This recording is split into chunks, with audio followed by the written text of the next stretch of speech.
Yo, welcome to another J Love video today. Today I have a special guest friend, brother in Christ. I'm gonna have him introduce himself, and yeah, so go ahead. What's up? My name's Braden Drake. Um, Good friend Jeremy here. Um, yeah. It's- All right, so today, you guys, we're gonna have a he's gonna share his testimony, how he became a Christian, and all the stuff. So yeah, just you want to share your heart, how you became a Christian, and stuff like that. yeah. Prepare for a little long story. So I guess I should have gave a better introduction. I'm so my name's Braden Drake. I'm 20 years old. Um, Me and my wife Amy live here in Nashville, Tennessee. Well, it's a town, Springfield. It's right outside of Nashville. Um, we've got a dog. Um, I make Christian music. Yeah, so that's that should have been the introduction. But yeah, so my testimony. So growing up, I probably would have went to church, um, maybe at most 4 times a year, or 4 times in a year. Um, I probably though went to church a total of maybe at most 10 times before I became a believer. It might have been like 15, but at most. Um, I remember going to church. I would always have to get dressed a certain way. Um, and it would always just throw me off. It was always an inconvenience because none of my friends could spend the night on Saturday nights because I'd have to get up early, go to church. Um, so church was always kind of just this chore and this thing that I didn't want to do. My parents divorced when I was about 5 or 4 or 5 or 6. But it wasn't anything crazy bad. I've got two older brothers. Um, they're pretty much they're both in their 30s. Um, I think they went to church more than I did because they had kind of grown up and gotten out of the house right when I was right when they got divorced. So in a lot of ways, it felt like I grew up an only child. Um, but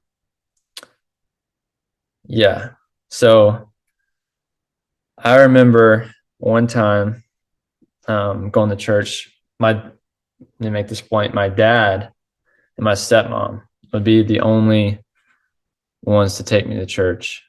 My mom never really took me. I don't know if it was just because she didn't want to force anything upon me or if she struggled with going herself. But, anyways, um, there's this one faint memory. I was maybe 10 and went to this church, my dad, and I just remember the people talking about, like, hey, like come up and tell us about how like you were saved, like not me, but like people in the room, in the congregation. It was a lot smaller church. I think um, maybe probably about 30 people max in that church. Um, but anyways, so one lady had gotten up there and was telling her story and just how she came to know Jesus. And I just remember thinking, because she started saying like, I just keep hearing the word saved like the whole time. And I just remember later that night going to sleep. I just remember asking God, I was just like, God, will you save me? Um, Now my memory is a little blurry, so I can't recite exactly how that conversation went. But so we go there and we fast forward to probably a couple years later, um, maybe like 4 years later. One of my older brothers, Drew, um, he became a believer, and he radically changed. And being one of the people that I looked up to the most, it was kind of confusing. I mean, even though he was changing for the good, um, it was really confusing and just confusing. Um, so it kind of became this thing to where we called my brother the Jesus freak, and me and my mom and brother would always come up with jokes, not like bullying, but we just kind of call him the Jesus freak. But anyways, um, so there's this one time he invited me to church. Um, I can't remember the exact year or how old I was. I think I was in middle school. Um, Now his church is a very popular church here in Nashville. Um, it's called the Belonging Co. Um, Very similar to like churches like Hillsong and stuff like that. Obviously not as big, but so I went with him, not knowing anything what it was going to be like. And I was very overwhelmed, overwhelmed in, I would say, more of a negative way. Um, I was very turned off, I guess, by just the amount of people, just the, I don't know, maybe it was fear, but either way, I was turned off from the church even more. And so that left a really bad taste of what church and Jesus is. Um, so, anyways, fast forward to 2018. Um, and this is the start of where things really start to develop. I was a freshman in high school. Um, Sorry, phone. Uh, Freshman in high school, and I had gotten to my first relationship, um, or first major relationship. You know, one of those relationships where you look back and you're like, okay, that was really the first one. You know, we can't mark anything from kindergarten now. So, anyways, um, so as I said, I kind of grew up an only child, even though I wasn't. Kind of, kind of out in the uh, middle of nowhere, not middle of nowhere, but country. And I was alone quite a bit, trying to find things to do for how many years. And so when this relationship came to my life, it was like a flash of hope. Like, well, here's my way out. Like, here's my key to getting outside of the house. You know, like all these things. Um, and it gave me a lot of sense of uh, security. Um, Anyways, so as the relationship went on, it came to become a very toxic relationship. Um, and I would say that was probably the more toxic one. Um, and so I had made a YouTube channel, funny enough. Um, and I had forgot how this was created, um, the name at least, but it became the Horny Jesus. That was the channel name that I had, and so it was crazy looking back that that was the name that I made and went under. And but anyways, so I had started kind of getting bored in the relationship and starting to really focus on this YouTube channel. I was like, kind of the hope and the flashing lights and sparkle of the relationship started to kind of weigh out, and so I had to find me something new. So the YouTube channel really came into play there, and I was making these awful, awful videos. What that it wasn't even awful to the point of quality. It was just very immature and just not good. Um, anyways, we fast forward to right when COVID hit in 2020. I was still in the relationship. Um, the relationship had got very, very bad on both sides, and COVID hit, and I was home more. At this point, I think I was living at my dad's, um, and so I was really getting to the point of being very, very disrespectful to my mom and just getting really rebellious. So living at my dad's, um, and me and this girl start to really kind of part ways because school was a big way of communication for us. Um, but anyways, so I started getting really focused on the YouTube channel and less and less and less of her. And one day, she just decided that things weren't going to continue. And at that moment, I was like,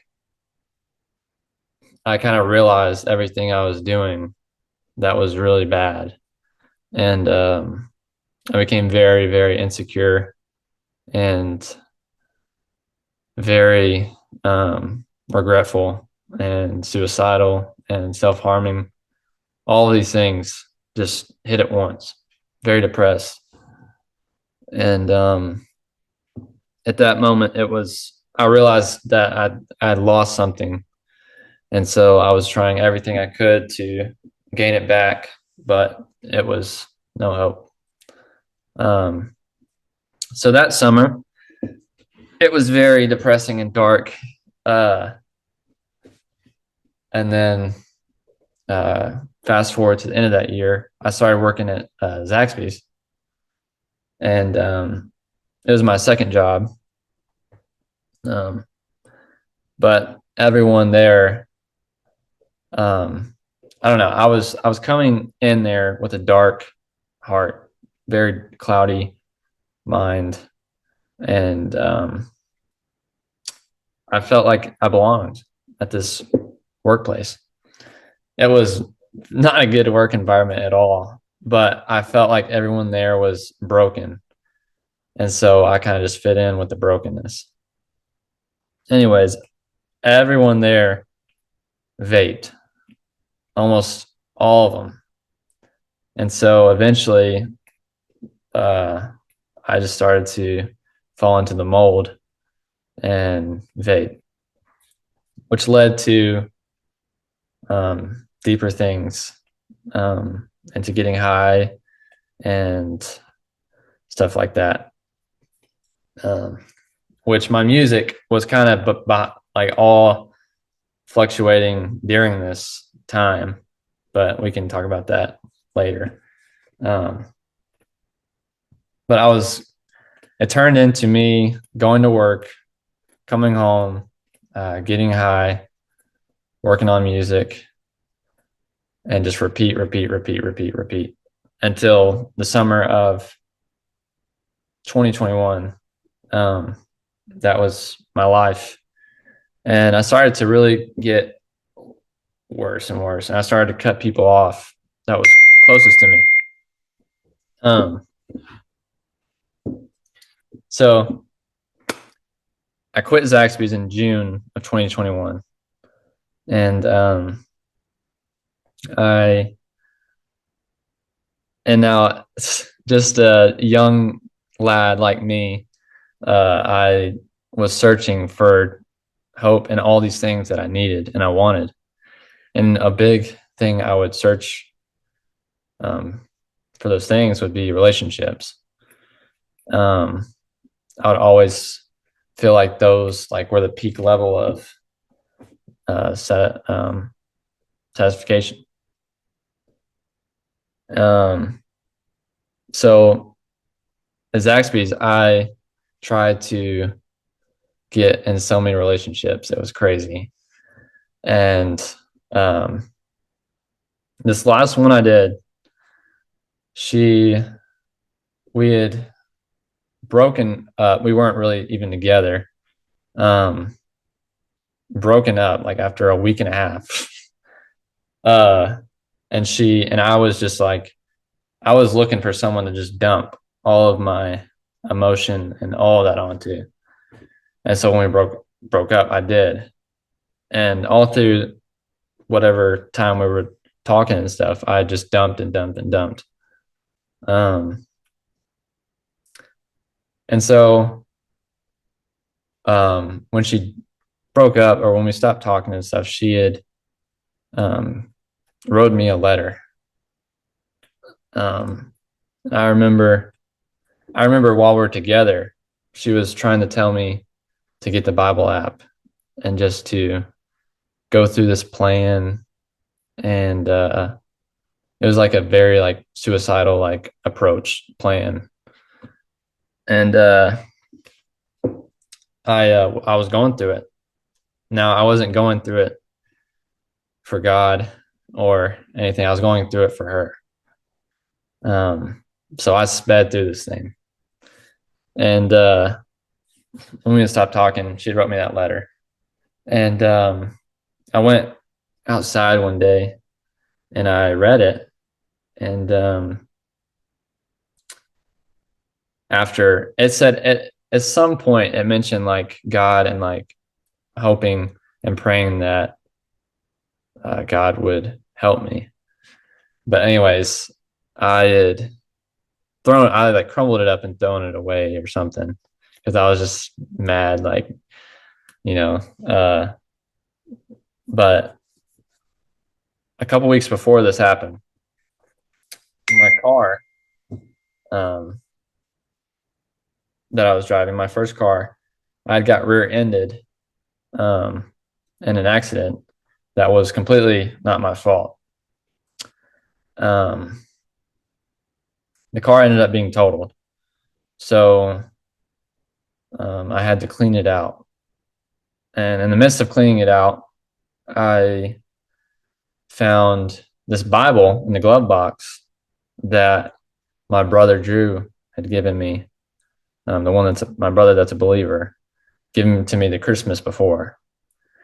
And so I had gotten it out, I'm going to put this inside. I'm going to not just throw this away. And so I put it inside, like on my table or something in my room, um, and kind of forgot about it. Well, so now we go to the middle of the summer of 2021. and I had stopped working. I'd cut a lot of people off. I was just making music about these relationships and all these different things, and just suicidal stuff. Um, and I was living alone for all this time here at this house. This is my grandma's house. Um, but in that time, I was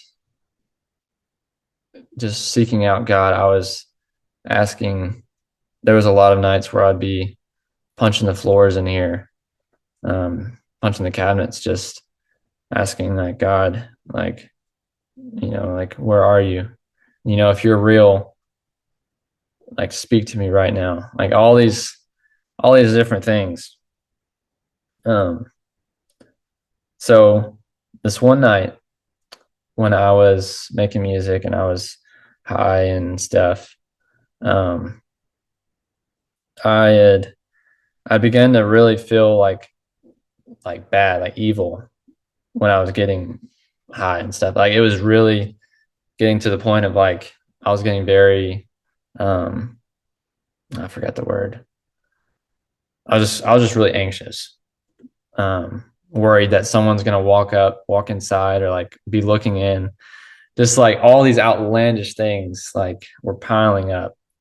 Um and so one night, in the midst of this, uh I was eating some type of food.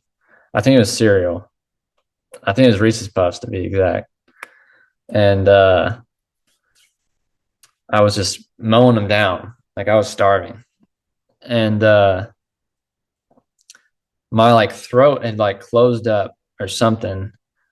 Um I don't know why. I still don't know why. But it like closed up or something. And then that made me super anxious. Like on top of everything else, like, oh no, like I'm gonna die, like so in that moment, I saw the Bible sitting on the table. And so I was like, well, if anything's going to help me, it's going to be this Bible. So I grabbed the Bible and like I'd kind of like put it in my arms, like just holding it, like kind of like that, out of desperation.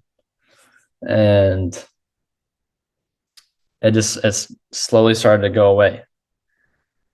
And now looking back on it, I'm sure that it was just some physical thing that just wore off in timing, but it was no accident that I had just gotten the Bible in that moment. So, what I would do then on the weeks after is I would get this Bible because I was like, okay, well, the Bible's the answer. So, like, I would put the Bible in my waistband of like my pants and stuff, and I'd wear it around the house while I was high and stuff. And it made me feel better. It made me feel safe. It was like, well, even if there's something out there to get me or whatever, I've got this Bible and it's going to protect me. It was just kind of that mentality. Um, um, so yeah, one night, a little bit after that, I I was in my room and I was like, like why I never opened this Bible. I never opened a Bible. And so I was like, I'm gonna open this. So I was standing in my room and I had the Bible. This is like I just picture this every time I tell people about this as like a movie scene. Like um, I was standing there looking at it, and I like flipped the pages open or something, and this note falls out and hits the ground, and I pick it up. I'm like, what? I pick it up, and it's this note, and it says, "Wear it well!" Explanation mark from Drew. And so I was like, that like sent me like across the world because I was like, no way, this is crazy, like this is impossible. Um, Later I come to find out that he wrote that and put it in the Bible because he had given my dad's high school jacket when he gave me the Bible too. So he was talking about the jacket. But either way, God used that to blow my mind. Um, so that's when things really started to take off. And I was just getting more desperate and desperate for answers. Um, so my cousin, Jared, who I've told you about, Jeremy, um, at that time, he had been a Christian for about 2 years or something like that. But I had it in my head that he recently became a believer. And I looked up to him like all my life, for just different things. So my other cousin, his sister's wedding was coming up. And I knew that he was going to be there. So, I was like, I'm going to talk to him, at the wedding. Like, that's my plan. I'm going to talk to him about this God stuff. Um, and I just remember like preparing like weeks before or a little bit before. I remember just watching YouTube videos um, like how to be like, if I'm a Christian, then like, what do I need to go to church? Can I be a Christian without going to church, or just all these things? Um, anyways, so the wedding happens, um, and fast forward to the reception or whatever, and we're all sitting down, and Jared and his wife just sit right beside me, like just coincidentally, just sit right beside me, and I get reminded of like talking to him. I'm like, wow, like I can't avoid this. Like this, I've got to talk to him. So at one point, I just asked him like, "Hey, can we go over to the field? And I want to talk to you about something." And we went over, away from all the noise and the people, and I just told him what was going on in my life. I just gave him the rundown of everything, and just poured it all out on him. And he was just I got done talking, and then he had started talking, and he was like, "Man, that's crazy. I used to do all those things. Like that used to be me." And then um, he was like, "Has anyone ever told you the gospel?" I was like, "Can I tell you the gospel?" I'm like, "Sure. Like I want it." And so he ran me through this thing Ray Comfort does. He's a popular street evangelist and just preacher online. Um, he ran me through five of the commandments, um, and um, just walked me through it, and like asked, like, have I ever told a lie? It's called a good person test, um, and I just failed every one. I was like, yes, I've lied. Yes, I've stole all these things. And he's asked me every time, he said, you still think you're a good person? And every time there was just more and more this realization of like, wow, wow. Um, anyways, so that's the night I really became to start knowing Jesus. Um, and he asked me if I wanted to go to church. And I was like, sure. I don't know if I went with him the next day or if I went with him the next week, but either way, I went with him in my sweatpants and just like stuff I'd wear here. Um, but I just remember going and God changing me. Now I can't give you an exact moment where like, where I broke down in tears and I was just, like this radical moment. It was a few months of that radical moment. Um, anyways, a couple months later, I kept going to church with him. Um, a couple months later in September 2021, I got baptized. Um, and that was it. I, uh, I forgot to mention this, but I dropped out of school in my junior year of high school after COVID. Um, I remember the day after I got baptized, I went back to school and I ended up graduating last year. So there's a lot more after that, but that's really my testimony in 20 something minutes, 30 something minutes. I'll Yeah, we pass it only to have you. like 7 minutes left here. Um, I did, yeah, man, that's really powerful, anointed. One thing I just want to ask really quick is the like I feel like when you struggled in your life, like can you just share really quick, like what really made you overcome that struggle when you were struggling like really bad? Um, well, it was the knowingness that it was the knowingness that someone someone wanted to spend every second with me in my life. Someone wanted to take care of me and really love me, and um, someone who knew who I was, and I didn't have to hide or I didn't have to anything. It was just that open arms knowingness that God had for me. I'd say that was really what it was.